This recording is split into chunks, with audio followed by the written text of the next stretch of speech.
এভাবেই বারবার বাংলাদেশকে বৃদ্ধা আঙ্গুলি দেখাচ্ছেন কোচ হাথুরু সিংহে। বিশ্বকাপের পর সেই যে নির্বাসনে গেছেন, এখন পর্যন্ত তার কোনো খবরই নেই। অথচ আগামী মাস থেকে পাকিস্তানের সাথে মুশফিকদের টেস্ট সিরিজ শুরু হচ্ছে। তাই তো কোচ হাথুরুর তোয়াক্কা না করে চট্টগ্রামে অনুশীলনে নেমেছেন ক্রিকেটাররা। লাল সবুজ দলে বিভক্ত হয়ে খেলেছেন প্রস্তুতি ম্যাচও।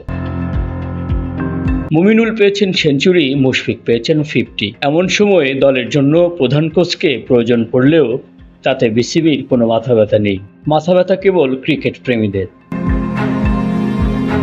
ক্রিকেটের সব প্রয়োজনকে উড়িয়ে হাথুরু হানিমুন করছেন অস্ট্রেলিয়ায়।